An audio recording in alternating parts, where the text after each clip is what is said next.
I remember when they called me that morning, telling me they were pulling out of the deal. And I was quite shocked. And, I spent about an hour just kind of shocked. Then that afternoon, I was on the phone trying to raise money for Greengate to keep us alive. I had to mortgage my house. No. And I pretty much went all in that moment to, inject liquidity into the company and keep it going. We were able to raise capital somehow in a really difficult environment. Hello, and welcome to Season 3 of The Founder Mindset, brought to you by ATB. I'm your host, Leah Sarich, and I'm delighted to be back for another season of talking to founders about what it's really like to build a company from that first big idea. If you've listened to previous episodes, you know I was a journalist for over 20 years, so I'm more curious about why anyone would ever want to become an entrepreneur. Not so much about the business model, product market fit, and so on. I want to understand why entrepreneurs keep going, why they think they're the ones to solve a massive problem, why they want to make a real impact in the world. And if you're here, I bet you want to know why too. Let's find out. Joining me today in studio is Dan Balaban, co-founder and CEO of Greengate, a company leading the energy transition by developing renewable energy products of scale in North America, including Canada's largest wind and solar energy projects. Dan, thank you so much for being here. Thank you for having me. I realized that in that introduction, you actually do a whole bunch of things that we'll talk about, but we'll get to those. Sounds good. Let's go right back to the beginning. How did you even get into entrepreneurship? You were what, 25? I started early. I think it really has to do with, the way I grew up. I grew up in Calgary. My late father, Jack, was an entrepreneur in the energy business. From a very young age, I got exposure to entrepreneurship and a lot of great mentorship through my dad. So going through school, I was always interested ultimately in starting my own thing. I never really went to school with the idea of getting a job in a company and moving my way up. I always kind of envisioned that I was going to start my own thing. Oh, cool. And then you did, right? And then I did. So, grew up here in Calgary. Yeah. I ended up going to Toronto for university. I graduated with a computer science degree from the University of Toronto.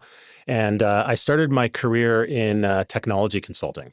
So helping companies use this new technology called the internet to help their businesses. I've always been interested in tech, and I've always been interested in innovation. And then I ultimately, in my mid-20s, started my first company, a company called Roughneck.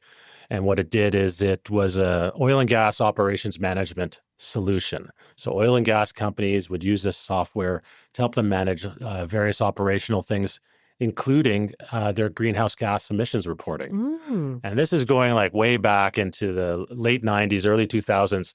So that gave me early insight into some of the environmental challenges I could see the energy industry facing. Yeah. And I had a successful exit from Roughneck. It was my first successful exit at the age of 30. Wow. And I knew the next thing I wanted to do was something green. Yeah. Did my research and ultimately landed on renewable energy development as the thing that I thought could match my skill set well. And that was more than 18 years ago, and started Greengate with my own money, my brother Jordan.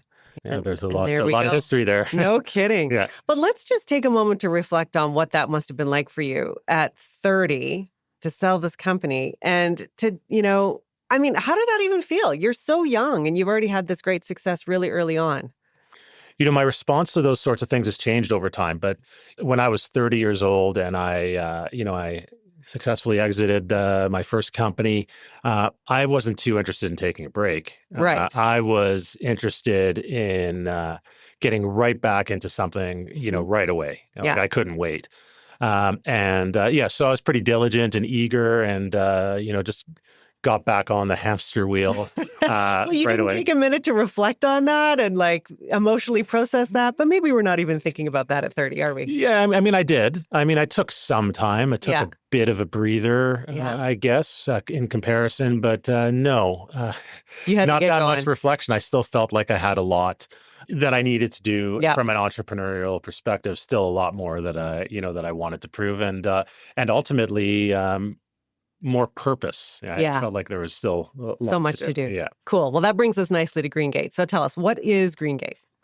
So Greengate's a renewable energy company. We started 18 years ago, like I said, with my brother Jordan. Mm-hmm. We've been behind the developers behind the largest renewable energy projects in Canadian history. Okay, let's just take a moment there.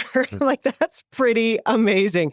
You've got a big grin on your face, but can we just talk about like what you just said there? Like, that is outrageous. That's incredibly impactful. It is. Yeah. Thank you for pausing me there because it is a cool thing to reflect on.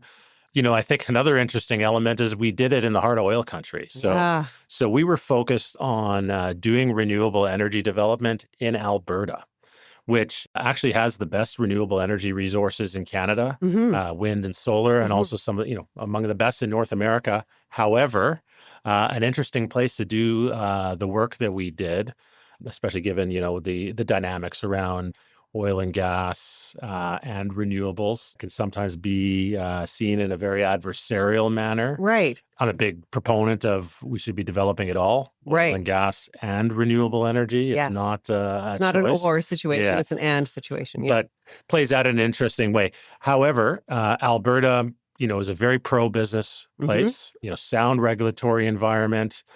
And, when the political conditions maintain, which is not always the case, Right. it can be a very good place for the sort of business that we did. So, yeah, we had very bold ideas, right? Like, so Mm-hmm. we started in the business, like I said, we started with our own money with no previous experience developing power or renewables, but I think a good head on our shoulders. And we were able to attract a really excellent team Mm-hmm. to support our efforts.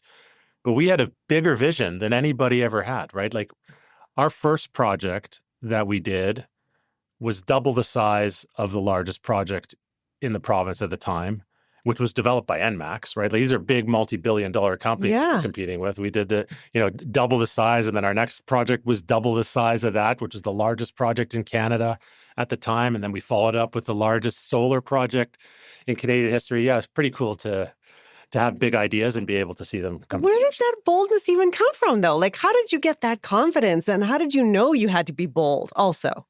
So from a business model perspective, in the renewable energy business, there's a lot of steps a company needs to go through to take an idea for a project and turn it into iron in the ground. There's lots of engineering, lots of permitting, lots of analysis that needs to be done over many, many years. Like, Mm-hmm. these projects take a very long time. And we kind of reached the conclusion that you might as well go as big as one credibly can, because the steps are the same, but there's ultimately more money, more impact with a bigger project. That goes against a lot of conventional thinking, because a lot of companies say, we'll start small Right. and grow from there. But no, we we went straight for the top. And we, it seemed crazy at the time, Yeah. but we were persistent and persevered. And like I said, had the opportunity to work with a lot of great people and partners along the way. And we were able to see our vision come to reality. Wow. That's unbelievable. Um, the other thing that I'm reflecting on when I think of what you've done is these are not, to your point, small projects, but they are projects that will last arguably for a lifetime, that these will change the trajectory, you could say, of the country. Now, I grew up with the idea that, we're all here for a purpose. We're Mhm. supposed to leave the world in a better condition than it was when we got here. Right. I think we all have that responsibility. Different people can express that in a different way. It doesn't have to be business. It can be community leadership, spiritual leadership, education, business. So it's a vehicle to do it. Sure. I happen to be good at business. So that was the vehicle that we used or that I used. And very, very proud of the legacy Yeah.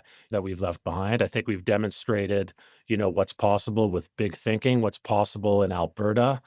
Yeah, I'm very proud of it. I mean, we demonstrated it so well that, the political tides completely turned against the renewable energy industry in this province. And at the moment, very hostile environment to develop Right. renewables. Hopefully that changes. We can get back to seeing this industry grow. But yeah, it's interesting to see how the pendulum It swings does back and swing, forth. doesn't Yeah. it? Yeah. Yeah. And you guys just keep going. Yeah. Yeah. Yeah. Incredible. The one thing I'm a little bit curious about too is you mentioned this. You built this company with your brother. What's that like to work to build with your brother? We actually, about just over 2 years ago, have largely exited Hmm. the business Hmm. at Greengate. So, I'm no longer working with my brothers. Our team is much smaller now. But building this thing with my brothers has been unbelievable. They're great human beings that I can trust, incredibly hardworking. I think a relationship that, really difficult to replicate For sure. anywhere else, just the, level of trust and common thinking and, tremendous joy to work with them. I think it was fantastic. It does put a bit of a strain, I would say, on a traditional, Sure. family relationship because you're intense all the time, right? Yeah. And difficult to separate, family stuff from business stuff. For sure. But it, worked very well for us. Now that we've exited, the relationship has evolved into something more normal, and Right. yeah, Right. I'm enjoying that too. That's nice. Yeah. That's nice. But in the building of every company, I ask every founder that sits in this chair the same question. There had to have been one or two or three or many do or die moments, a pivotal moment when it was like a go, no go situation. Can you reflect back on Greengate's past and share a story for us? Oh, absolutely. So, yeah, I feel very fortunate for the Hmm. success that we've been able to have as a company. The projects and legacy that we've been able to, to deliver, for the way we've changed the narrative, for the tremendous Hmm. return that our shareholders have realized. However, it's not a straight path and not an easy path, and we had many ups and downs. So, one that definitely comes to mind for me is the global financial crisis of Mm, 2008. sure. That will forever be etched in my memory. Yeah, so going back to then, there was, I guess, a mini boom in renewables at the time. Hmm. Renewables has evolved, but the interest has been there for a while. So a lot of interest in renewables at the time. We had a large portfolio of projects that we were looking to finance. Hmm. We had enough runway to ultimately get that financing concluded. We were working on it for a while. We signed an LOI with a company, to advance that portfolio and continue to give us runway. The deal was supposed to close within 60 days. Yeah. 2 weeks after we signed the LOI, Lehman Brothers went bankrupt. Whoa. And the global financial crisis, fully took hold. For those of us that were around at that time, capitalism froze. There was no capital flowing. Even banks weren't lending to other banks. Nobody trusted the financial system. Complete freeze of the financial system for several months. So what did And, that mean for you guys? well, we were out of money. Wow. So the deal fell apart that we had because they're like, well, we can't do it anymore. And we were out of runway because we had enough runway to get this deal done. We felt very confident we'll get the deal done. I remember when they called me that morning, telling me they were pulling out of the deal. And I was quite shocked. And, I spent about an hour just kind of shocked. Then that afternoon, I was on the phone trying to raise money for Greengate to keep us alive. I had to, had to mortgage my house. No. And I pretty much went all in that moment to inject liquidity into the company and keep it going. We were able to raise capital somehow in a really difficult environment, put wind back in our You sails. sure Yeah, did. yeah. You sure did. But let's just take a moment to reflect on what that phone call would have been like for you. How did you feel about that in that moment? You said you took a morning. Yeah. That's not a very long time. But let's talk about how it felt in that morning. It's like getting the wind knocked out of you. It's quite a shock to go through that sort of moment. But if failure is not an option, Hmm. which it wasn't. Like, I had a lot of money invested in the company. I'd raised capital already from third parties. I felt a huge responsibility to continue to see this thing through. And I also felt like there was something there, right? Yeah. I tried to maintain a lot of optimism, right? Like this is a temporary moment in time. We just got to continue. Things will get better. And they did. You can feel it, but you can't feel it for too long because you've got a job, so you got to continue going. So I just tried to be optimistic and mentally tough and plow ahead. And you did. And we did. And you did. What have you learned from that situation now? I mean, of course, we're well beyond that now. But at that time, what did you learn from that moment as the founder? Okay, well, I learned a very important lesson about timing. One can execute their plans perfectly. And I hear this a lot about companies. They're like, okay, we've got this far. We're going to get to the next milestone. And once we get to the next milestone, our valuation will increase. Right. That is not always the case because external circumstances can really impact even the best laid out plans. So just because things are good now, one cannot take for granted that those conditions will maintain. And even if you continue to advance your plan, you may not be able to capitalize on it. So I really learned a lot about timing and taking advantages of windows of opportunity as they open up, because just as quickly as they open, they can close. This is a perfect example of that. Right. So, I think it impacted our strategy going forward. We were much more, I guess, vigilant about, external circumstances, Yeah. made sure we had parallel tracks for various activities so we could handle various potential contingencies. And it's one that ultimately, a lesson that I learned and was able to execute as time went on. No kidding. The Founder Mindset is brought to you by ATB Financial. In the fast-paced world of tech, your banking needs evolve as quickly as your industry. Whether you're just starting out or aiming to reach new heights, ATB Financial is dedicated to supporting tech companies every step of the way. Partner with ATB Financial for a banking solution that grows with your business. There's another story that I think you told me in our prep call that I would love for our listeners to hear. It had to do with that moment when you were trying to get a landowner on side. Oh, yeah. And you're like, oh, yeah. Correct me if I'm wrong here, but your competitor had just been there, but you guys came in and you did a deal. Tell the story. So the wonderful thing about the renewable energy industry, it's a really cool business because you get to interact with so many different types of people, right? So one of the main relationships we have is with landowners. Sure. Right? So there was a project that we wanted to pursue. We set up a meeting with the main landowner, which is happened to be a Hutterite colony. So made an appointment, drove up 3.5 hours to the colony, got there, said, we're here to meet the boss. I said, well, the boss isn't here. The boss is with the turkeys. So we drive, in our car or vehicle to the turkey barn. Where's the boss? Oh, no, the boss is with the cows. So then we drive to another place we're driving around for probably an hour trying to find the boss. Eventually we track the boss down. He invites us into his, some very humble, dwelling that he lives in. And says, how can I help you? I said, well, we're here to sign your land up like we discussed on the phone. He said, well, I think you're talking to the wrong person. And he pushes over a card, and it's a card of one of our competitors. He said, they were here this morning and they want to do the same thing. We said, well, did they come with a check? He said, no. I said, I'll write you a check right now, but you need to sign with me today. He looks at me, thinks about it. It's like, okay. So we wrote him the check. He signed the land up for us. And that was the base of a project that's now operating, a $350 million wind project. So, how did you know to be so bold in that moment, to write the check immediately? Well, we actually hadn't fully diligenced the land.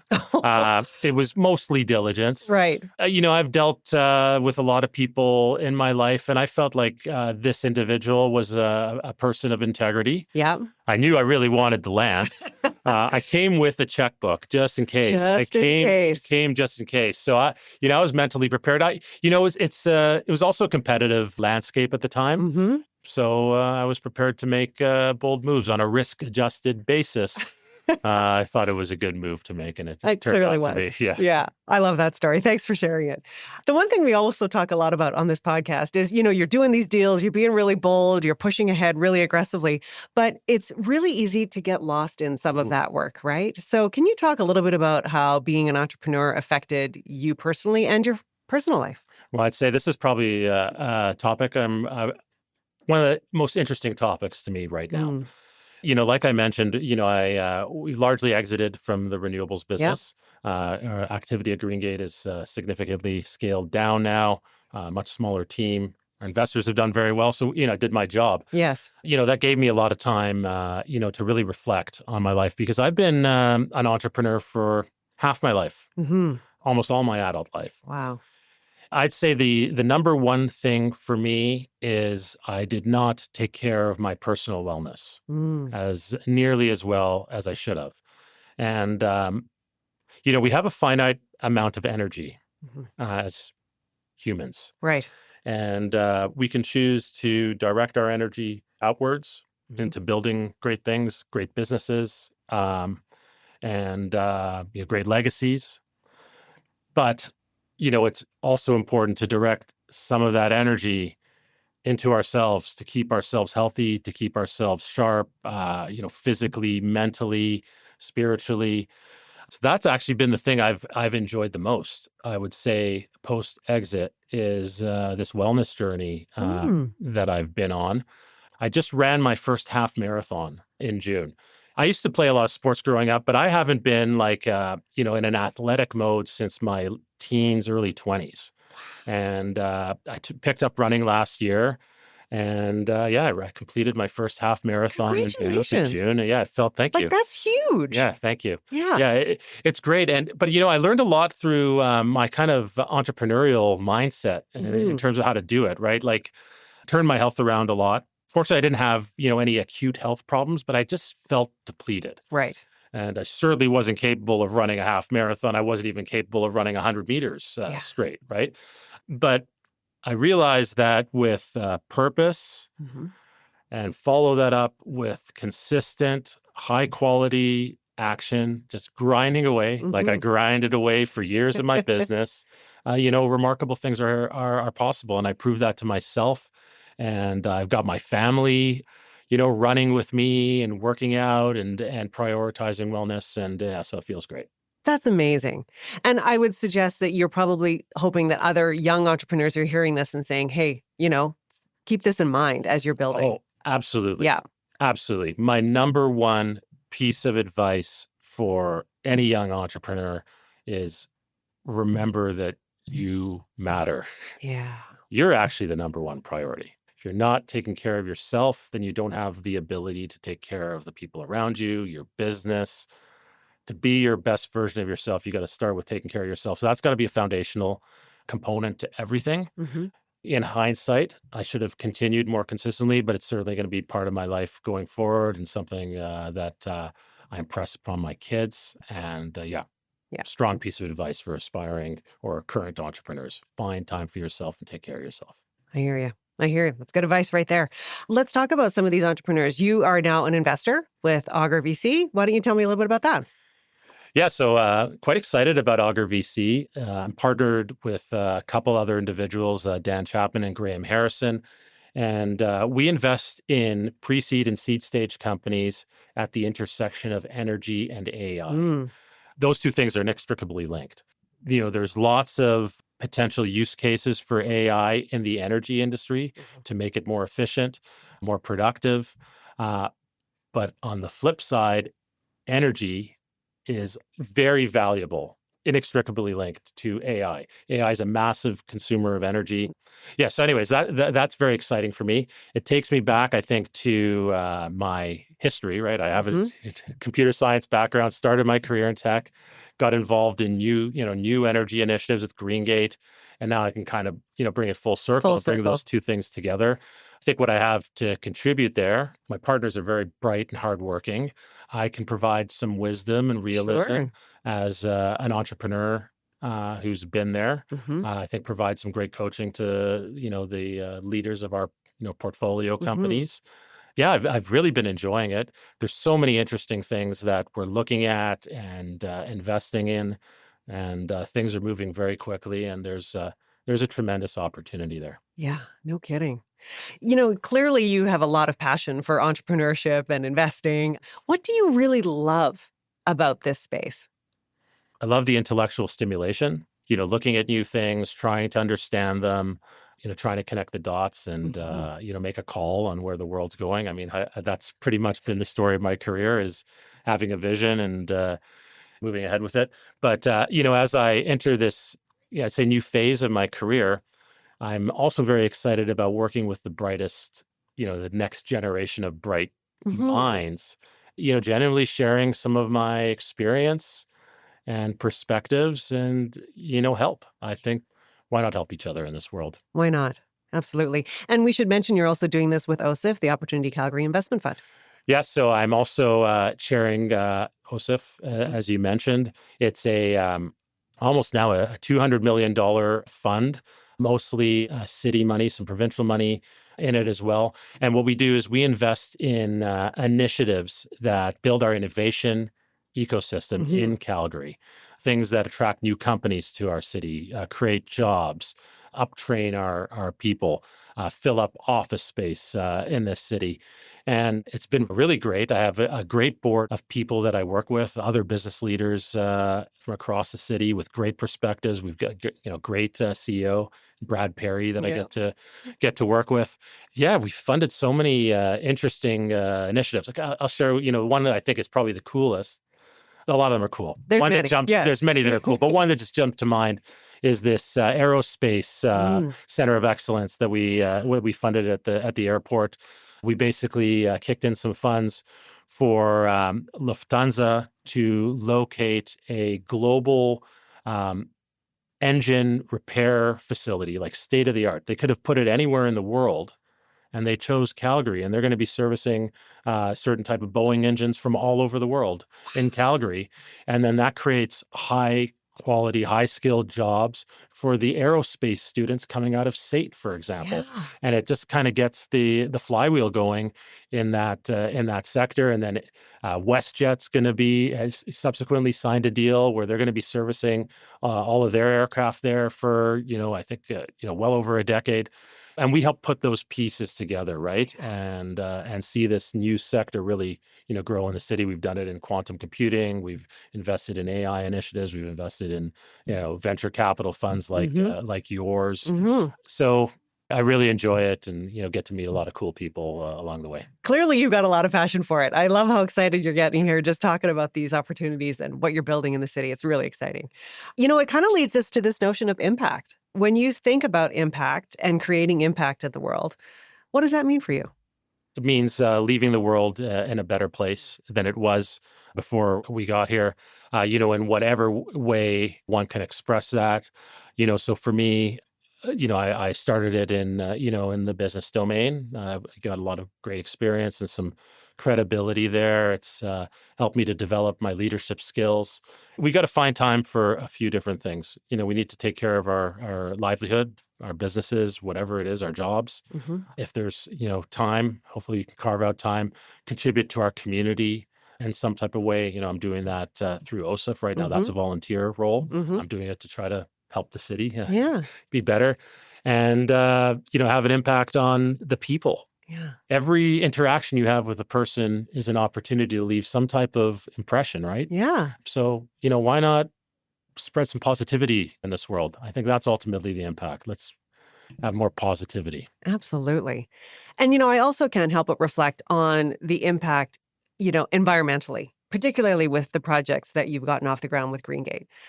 Can you talk just a little bit about that when you think about Greengate's impact? I mean, we touched on it briefly, but I mean, it's profound. And I'm really trying to articulate how incredibly profound the impact of these renewable energy projects is.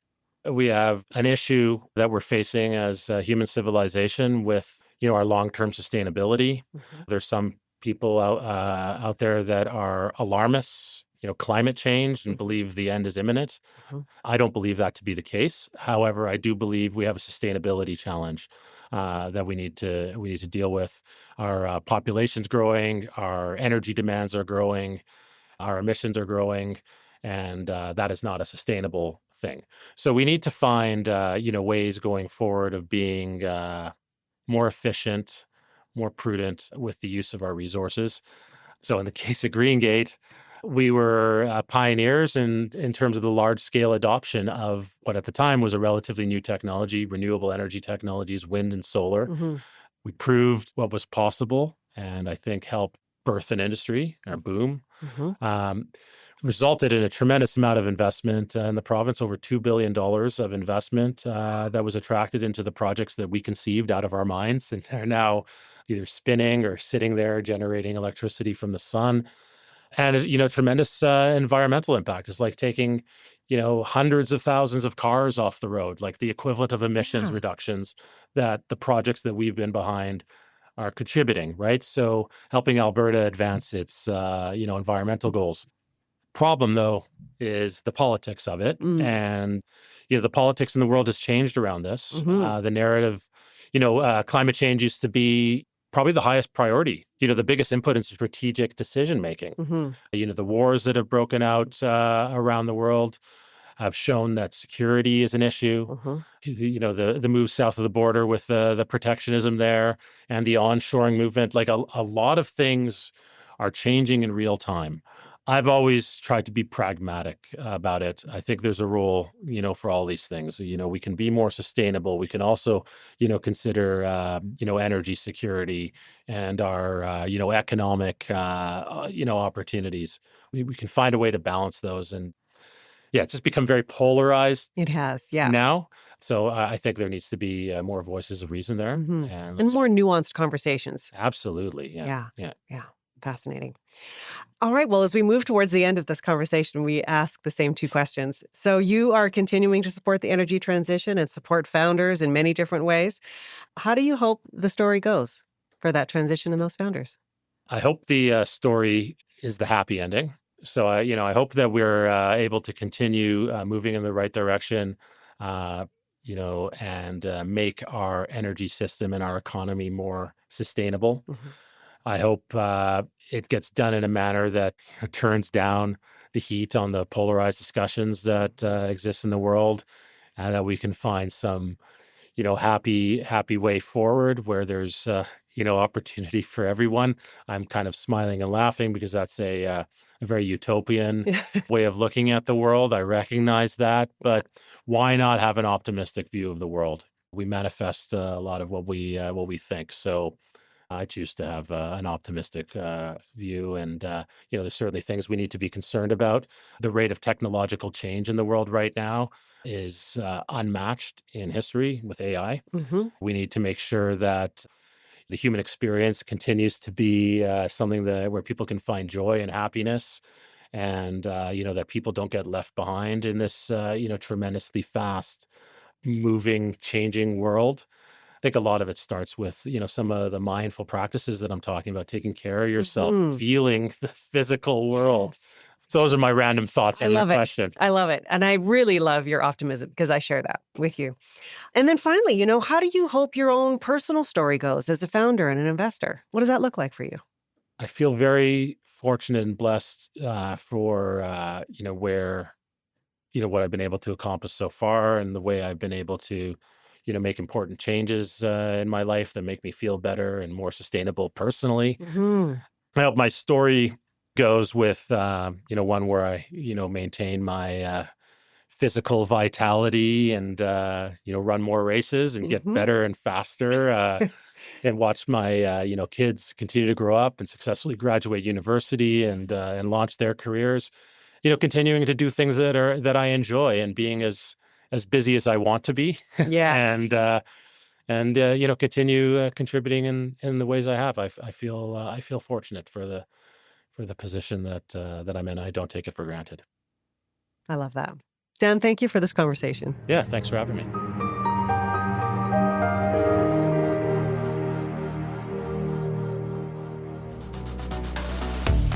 If you're building a tech company in Canada, you've probably heard of Artemis.